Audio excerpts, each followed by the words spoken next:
li nga mës a def ci xeex jàppal ni defoo woon dara da nga doon entraînement waaye musoo xeex tey la xeex bi di commencer. Macky Sall dafa di nit koo xam ne dafa sëfoon boppam lu mu àttanut te ba tey di mi ngi sëf boppam lu mu àttanut su ma koy joxe ci misaal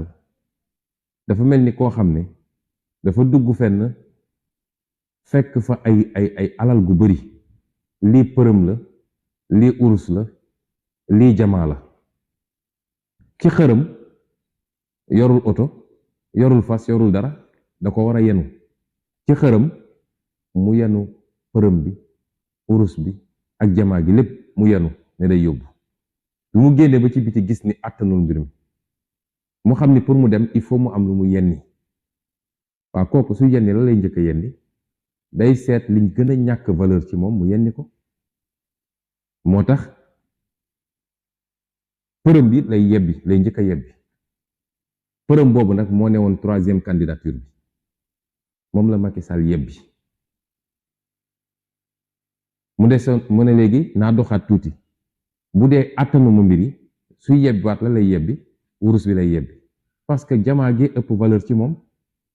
su ma koy delloo si suñu situation bi Macky Sall dafa amoon problème 3e candidature am problème mu candidature Ousmane Sonko li ko gën a yitteel mooy Ousmane Sonko bañ a nekk candidat moo tax përëm bi muy 3e candidature moom wàcc na ko waaye loolu yëpp c'est pour mën a gën a concentré wu ci li nga xam ne moom jamaa la ci moom moo tax lii lépp mu ci rey boppam li waral lii yàgg naa ko wax mooy nit a ngi nii goo xam ne dafa dajale ay mbir yoo xam ne ku mu daje ci moom rek dina la yàq soo moytul sa bopp ba ci njëkk mooy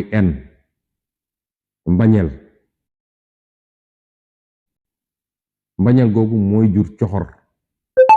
googu mu am ci ñun jàpp ni ñoo ko yàqal lépp